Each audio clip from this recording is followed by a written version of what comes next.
Oke, sudah. Bismillahirrahmanirrahim. Assalamualaikum warahmatullahi wabarakatuh. Alhamdulillah, ini pertemuan kedua dari pelaksanaan mata kuliah metodologi studi Islam, di mana pada pertemuan sebelumnya telah kita bahas terkait dengan course outline, termasuk misalnya juga kaitannya dengan pembelajaran apa saja yang dipelajari dalam metodologi studi Islam, baik secara urgensi maupun signifikansi. Yang harus kita pahami bersama bahwa adalah tidak diragukan lagi bahwa ketika kita ingin mendapatkan ilmu pengetahuan, itu pasti ada langkah-langkahnya. Pasti melalui suatu cara tertentu. Nah, cara tertentu inilah yang kemudian disebut dengan metode. Sementara ilmu untuk melahirkan metode itu sendiri disebut dengan metodologi. Ilmu yang khusus membicarakan tentang metode namanya adalah metodologi. Yaitu suatu pengkajian. Metodologi sendiri artinya adalah suatu pengkajian dalam mempelajari peraturan-peraturan dalam metode tersebut. Jadi metodologi itu kalau kita belajar filsafat, dia larinya kepada epistemologi. Kalau kita belajar filsafat itu ada yang dikenal dengan ontologi, epistemologi, dan aksiologi. Sementara kalau metodologi itu karena kaitannya dengan theory of knowledge, yaitu teori-teori bagaimana mendapatkan ilmu pengetahuan, maka metodologi masuk ke dalam epistemologi. Yang pada hari ini kesempatan kita yaitu memahami apa itu metodologi dan seluk-beluknya, termasuk misalnya kaitannya dengan pembelajaran yang ingin kita pelajari nantinya. Metodologi sendiri nanti teman-teman semua akan dapat slide dari saya akan kirim, kemudian bisa dilihat penjelasan saya ini terkait dengan slide presentasi tersebut. Yang pertama yang kita pahami tentang metodologi. Nah, yang pertama definisi atau ta'rif atau pengertian. Secara bahasa metodologi ini berasal dari kata methods. Methods ini bahasa Yunani. Artinya adalah metode itu sendiri adalah cara atau jalan. Secara istilah yaitu maknanya adalah cara kerja untuk memahami objek yang menjadi sasaran ilmu yang bersangkutan. Nah, kemudian setelah kita mengetahui pengertiannya baik secara bahasa maupun istilah, kemudian bagaimana cara penggunaan metode yang tepat? Tentu di sini ketika kita memilih suatu metode, kita mempertimbangkan kesesuaian dengan objek studinya dengan cara yang pertama menghindarkan cara pemecahan masalah dan cara berpikir yang spekulatif dalam mencari kebenaran ilmu. Artinya di sini kita tidak boleh kemudian dalam memperoleh ilmu tersebut semata-mata karena anggapan orang lain. Misalnya kita menganggap ini katanya dan sebagainya. Jadi metode itu tidak demikian, tidak spekulatif. Harus memang kita mengetahui betul terkait dengan metode itu yang bisa digunakan untuk keilmuan. Yang kedua, dalam cara penggunaan metode yang tepat itu kita menghindari cara pemecahan masalah atau cara bekerja yang bersifat trial and error atau coba-coba. Misalnya nanti kita mau meneliti sesuatu yang ada kaitannya dengan penelitian kita, itu kita tidak bisa kemudian menggunakan metode yang sifatnya itu coba-coba. Nanti kemudian penelitian itu tidak menghasilkan apa-apa. Yang ketiga, meningkatkan sifat objektivitas dalam menggali kebenaran pengetahuan. Jadi objektivitas metode yang digunakan ini dari metode yang digunakan itulah yang bisa menghindarkan dari sifat spekulatif dan trial and error tadi, coba-coba. Nah, kemudian di selanjutnya setelah kita memahami metode dan cara penggunaannya, ada definisi metodologi. Jadi ini sudah kaitannya dengan ilmu tentang metode. Secara bahasa, definisi metodologi yaitu pengetahuan tentang metode-metode. Secara istilah, pedoman tentang metode atau cara yang digunakan seorang ilmuwan dalam mempelajari, menganalisis, dan memahami objek yang dihadapinya. Kemudian, apa saja yang menjadi ruang lingkup metodologi? Yang pertama, metode perencanaan penelitian, yaitu menyangkut langkah-langkah apa saja yang perlu diperhatikan dalam merancang suatu penelitian sebagai langkah awal dari seluruh kegiatan penelitian. Yang kedua, setelah merancang, kita mengumpulkan data.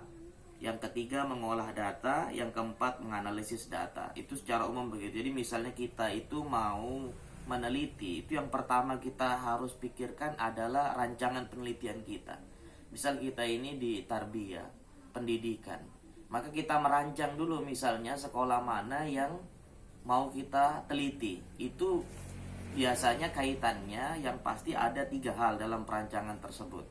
Yang pertama adalah jarak antara kita peneliti dengan tempat yang diteliti, itu harus terjangkau. Kemudian kedua, itu kaitannya dengan budget dana yang cukup dalam penelitian. Apakah penelitian kita rancang itu bisa selesai dengan budget yang kita miliki. Yang ketiga, tempat, dana, dan juga waktu. Yang ketiga, misal kita disuruh buat penelitian yang jangka waktunya tuh tidak panjang, maka kita harus membuat penelitian dengan perencanaan yang bisa selesai. Karena penelitian yang baik itu bukan penelitian yang bagus secara judulnya saja atau planningnya, tapi penelitian yang baik itu adalah penelitian yang mampu diselesaikan. Nah, kemudian setelah kita merancang tentang penelitian yang kita miliki, maka kita mengumpulkan. Jadi kan kita sudah punya rancangan dari course outline yang kita buat, apa saja yang pengen kita susun. Kemudian kita kumpulkan datanya dari rancangan itu. Setelah data terkumpul, misalnya dari buku-buku atau dari data lapangan, baik field research, data-data lapangan yang mau dipakai, ataupun yang sifatnya library daripada perpustakaan, baru kita dari data yang sama yang kemudian sesuai dengan perencanaan penelitian itu yang kita gunakan sebagai judul, baru kita mengolah datanya. Jadi sesuai dengan tema-tema tentunya, tidak semua data kita perlu ambil, cukup yang sifatnya sesuai dengan tema penelitian kita sebagai perencanaan penelitian. Kemudian kita mengolah, setelah mengolah data, kemudian terakhir kita menganalisis datanya, artinya menafsirkan data yang diperoleh sesuai dengan apa yang direncanakan dalam penelitian itu sendiri. Nah, apa sih urgensi metodologi? Ya, sebagai urgensinya yaitu sebagai alat untuk mengembangkan disiplin ilmu yang bersangkutan. Kadang-kadang ada orang pinter tapi tidak punya metode, itu sulit juga dipahami. Misal kita sebagai guru, kalau guru itu hanya sekedar pintar bagi dirinya tapi tidak punya metode dalam mengajar, maka dia tidak bisa mengembangkan disiplin ilmu yang dia ajarkan. Jadi metode ini penting supaya jangan sampai ilmu itu dipahami secara serampangan, atau ilmu itu jadinya tidak menyenangkan bagi peserta didik kita kalau kita jadi guru. Karena kenapa? Karena metodenya tidak menarik. Jadi metode itu urgensinya adalah dalam rangka mengembangkan, sebagai alat untuk mengembangkan disiplin ilmu yang bersangkutan. Kemudian signifikansi, arti pentingnya metodologi yaitu dapat mempengaruhi sejarah pertumbuhan dan perkembangan ilmu pengetahuan. Kemudian yang kedua, dapat menyebabkan terjadinya kemajuan dan kemunduran suatu ilmu pengetahuan. Dulu di semester 1 kita belajar filsafat umum. Filsafat umum itu ada tokoh namanya Aristoteles. Aristoteles itu muridnya Plato. Plato punya guru namanya Socrates. Mungkin orang tidak banyak kenal tentang Socrates kalau misalnya tidak melalui para murid-muridnya itu. Ya. Jadi apa yang menarik dari misalnya Aristoteles atau Plato, yaitu mereka punya metodologi. Misalnya ada buku-bukunya semacam Aristoteles to Organon, on Organon dan sebagainya, yang kemudian ilmu itu jadi sistematis dan mudah dipahami bagi kita, sehingga bisa menyebabkan ilmu itu maju mundurnya ilmu pengetahuan. Kemudian yang selanjutnya, peranan metodologi. Yang pertama, menambah kemampuan para ilmuwan untuk mengadakan atau melaksanakan penelitian secara lengkap. Jadi nanti misalnya begini, kita belajar tentang, ini kan metodologi studi Islam. Walaupun kita mempelajari tentang maudhu'i atau tema-tema tentang keislaman, itu nanti secara metodologi bisa kita komparatifkan. Misal kita meneliti tentang pendekatan studi Islam di bidang psikologi misalnya.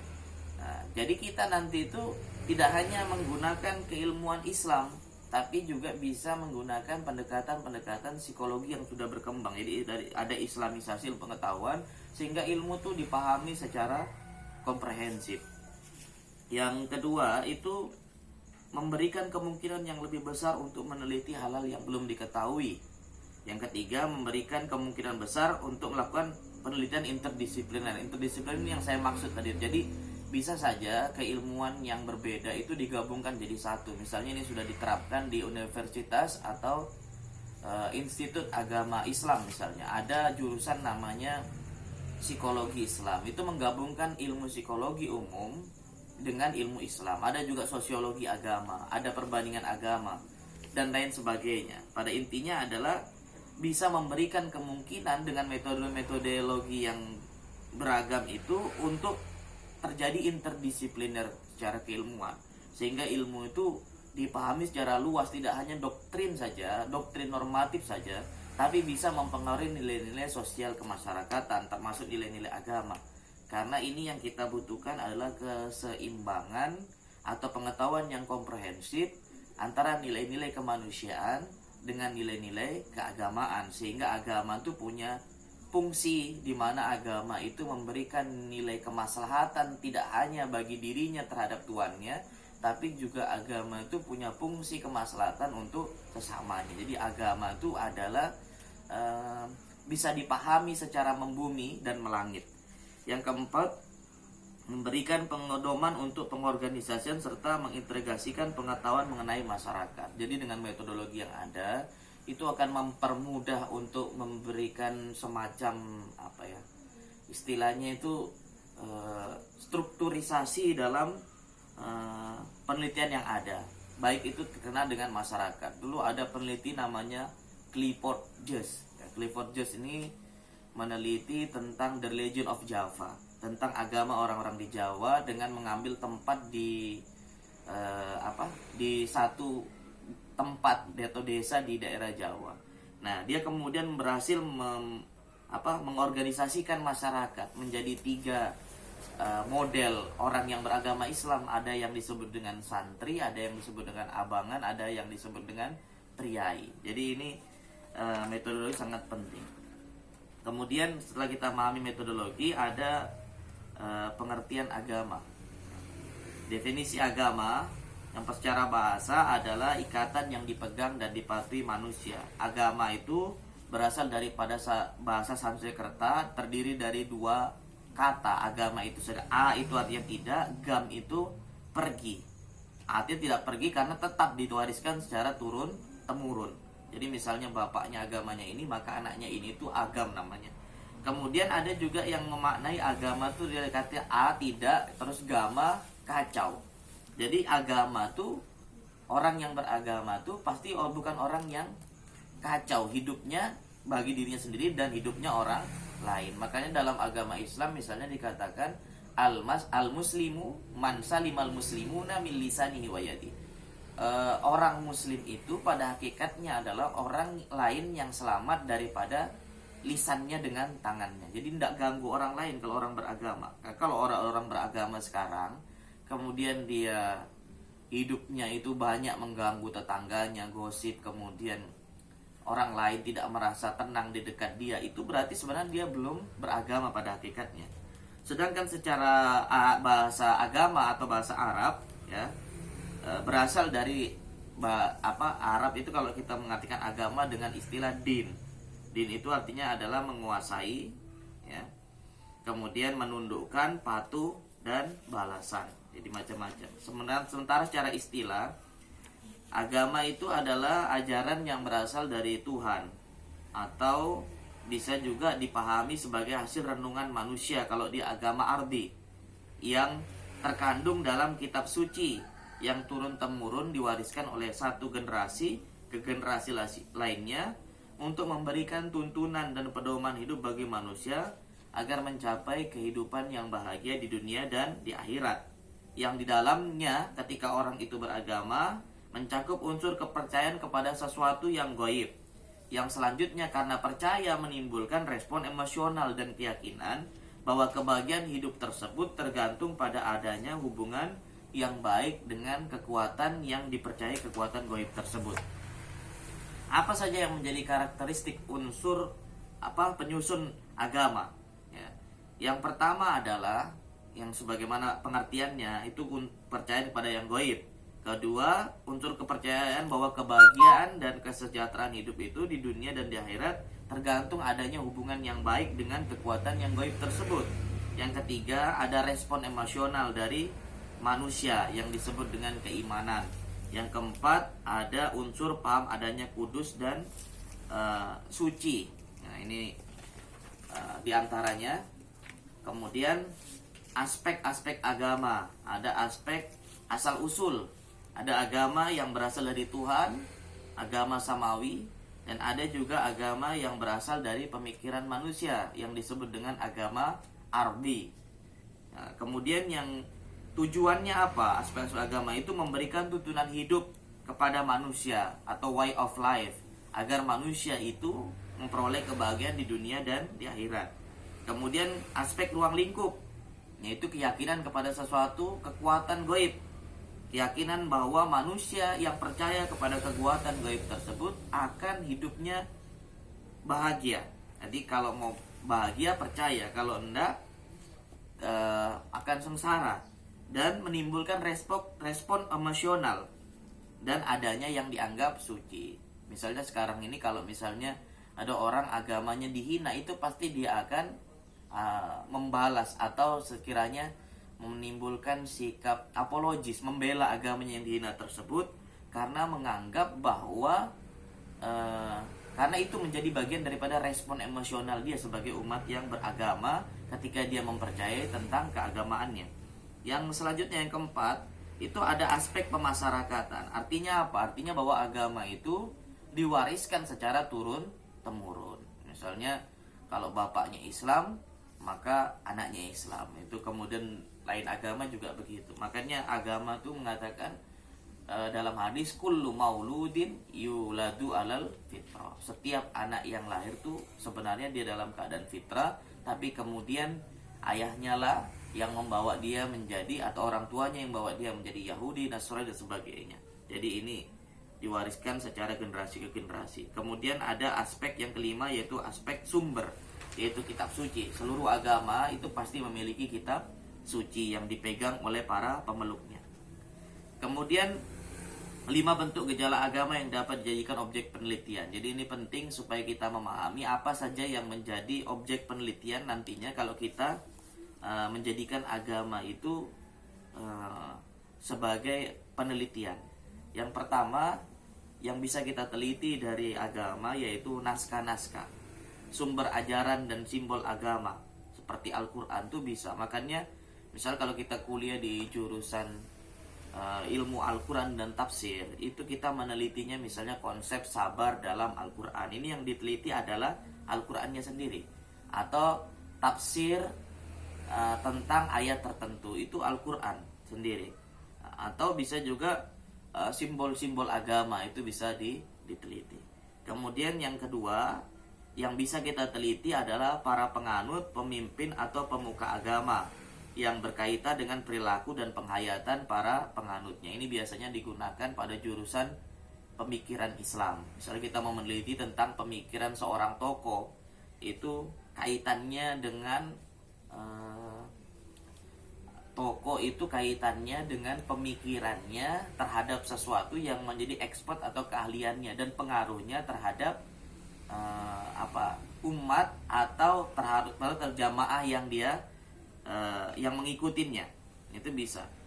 yang dijadikan penelitian. Ketiga, ritus-ritus, lembaga-lembaga dan ibadat-ibadat. Misal ini penelitian lebih ke syariah, biasa jurusan syariah, misalnya meneliti tentang sholat, bagian-bagian sholat tertentu secara hukum, haji maupun puasa dan ibadah-ibadah lainnya. Keempat, alat-alat seperti masjid dan gereja itu bisa diteliti. Masjid dan gereja bisa diteliti sebagai alat-alat. Misalnya ini termasuk penelitian filologi biasanya terkait dengan arsitektur masjidnya, itu tahunnya, bahkan mimbar itu bisa menjadi penelitian tertentu. Jadi misalnya mimbar masjid, kemudian tongkat yang dipakai khotib itu tahun berapa dibuat, kemudian tiang masjid, itu semua memiliki nilai-nilai sejarah yang bisa diteliti. Kemudian yang kelima bisa diteliti adalah organisasi-organisasi keagamaan, tempat penganut agama berkumpul. Seperti kita meneliti tentang organisasi NU maupun Muhammadiyah, itu bisa diteliti. Nah, kemudian definisi studi Islam, ya. Ini secara umum nanti bisa dibaca lebih luas karena hampir mirip saja. Nah, kemudian yang selanjutnya arah studi Islam. Ya, tentang yang pertama mencerminkan gagasan tentang pemikiran dan praktis yang bernuansa pada ketundukan kepada Tuhan, selamat dunia akhirat serta berdamai dengan makhluk lain. Nanti kita akan pelajari itu secara ringkas, yang mulai dari, kalau dari course outline itu mulai dari pengantar tentang term-term atau istilah-istilah agama yang kita bedah, itu baik misalnya Al-Quran dalam studi Islam, hadis dalam studi Islam, baru kemudian masuk kepada operasional daripada pendekatan-pendekatan yang ada. Kemudian studi Islam ini mengarahkan kepada pemaknaan teologis yang bermuara pada hubungan vertikal, yaitu hablum minallah, dan pemaknaan humanistis yang bermuara pada hubungan horizontal atau kaitannya dengan hablum minannas. Kemudian studi Islam tidak hanya bermuara pada wacana pemikiran, tapi juga praktis kehidupan yang berada pada perilaku yang benar dalam kehidupan. Artinya kita pengen belajar bahwa sesuatu itu punya manfaat langsung terhadap kehidupan kita. Misal kalau kita meneliti tentang pendekatan antropologi, tentang kemanusiaan terhadap studi Islam, itu kita pengen bahwa kita sebagai manusia itu memahami betul posisi kita dalam agama sebagai khalifah fil ardi. Nah, kemudian tujuan studi Islam yaitu untuk memahami dan mendalami serta membahas ajaran Islam agar dapat melaksanakan dan mengamalkannya secara benar, serta menjadikannya sebagai pegangan dan pedoman hidup. Kemudian yang kedua, untuk menjadikan ajaran Islam sebagai wacana ilmiah secara transparan yang dapat diterima oleh berbagai kalangan. Artinya di sini kita tidak belajar untuk sekedar doktrin, tapi memang agama itu bisa dirasionalisasikan, bahkan bisa dikontekstualisasikan dalam kehidupan kita di masa yang sekarang dan akan datang tentunya, karena agama itu soli likuli zaman wa makan. Jangan sampai agama itu dipahami hanya semacam euforia atau kesenangan atau kenikmatan masa-masa lalu saja, tapi agama itu harus memang jadi bagian dalam kehidupan kita, sehingga agama itu berguna untuk kehidupan kita dan kehidupan generasi setelah kita. Maka pemahaman agama itu jangan sempit, tapi memang agama itu dipahami secara luas sehingga bisa dipahami baik dengan akal, hati maupun yang lain-lain. Nah, kemudian signifikansi objek, kemudian nanti bisa dipelajari itu sendiri, dibaca. Kemudian bagaimana cara memahami Islam. Cara memahami Islam itu harus pertama dipelajari dari sumber aslinya, Al-Quran maupun hadis. Kemudian yang kedua, harus dipelajari secara integral, lengkap sebagai satu kesatuan yang bulat dan utuh. Misal kalau yang paling bermasalah tuh, misal kita memahami satu ayat kemudian mencoba menyimpulkan, itu keliru, atau satu hadis, padahal ada ayat maupun hadis yang temanya tuh mirip. Nah, ini kita kumpulkan baru kita bisa memahami secara komprehensif. Nah, kemudian yang ketiga, Islam itu perlu dipelajari dari kepustakaan atau tulisan-tulisan para ulama yang mu'tabar, sarjana-sarjana Islam yang punya keilmuan yang ahli di bidangnya. Makanya agama mengatakan fas'alu ala dzikri in kuntum la ta'lamun. Kalau dalam istilah agama tuh ya harus talaki lah, artinya antara murid dengan guru tuh betul-betul sanad keilmuannya bisa dipertanggungjawabkan. Yang keempat, dipelajari dengan ketentuan Islam, itu dipelajari ketentuan normatif teologis yang ada dalam Al-Quran, baru kemudian dihubungkan dengan secara historis, empiris, sosiologis yang ada di masyarakat. Jadi agama yang dipahami secara teologis itu mampu kemudian menyebarkan nilai-nilai kebaikan secara humanistis. Yang selanjutnya adalah berkaitan dengan metode studi Islam. Ini banyak, nanti kita bahas ya di pertemuan-pertemuan berikutnya. Ada metode komparasi, perbandingan, ada sintesis, menggabungkan, dan lain sebagainya. Kemudian sasaran studi Islam, ada sasaran studi doktrinal. Doktrinal ini mau ya langsung menggali kepada Al-Quran maupun As-Sunnah. Kemudian studi sosial.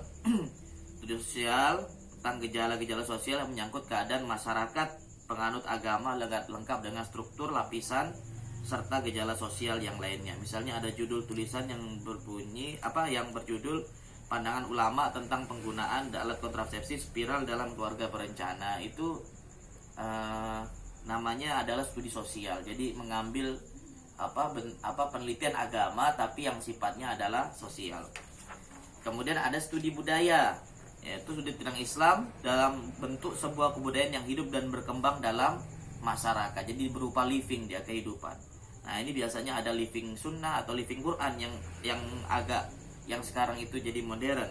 Misalnya ada judul runtuhnya Daulah Umayyah dan bangkitnya Daulah Abbasiyah. Atau kita mau meneliti yang lainnya, misalnya contohnya adalah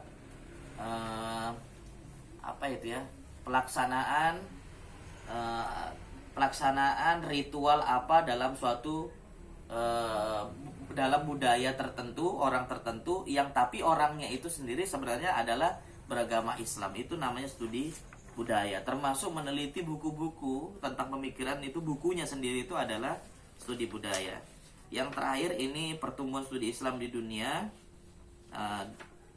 Nanti kita bisa berbicara banyak karena ada teman yang mendapatkan tentang pendekatan kawasan Islam. Nah, ini nanti lebih jelasnya di arah situ. Ini aja yang pertemuan kedua yang saya sampaikan. Nanti kita bisa lanjutkan dengan pendalaman materi berupa tanya jawab dari rekan-rekan sekalian.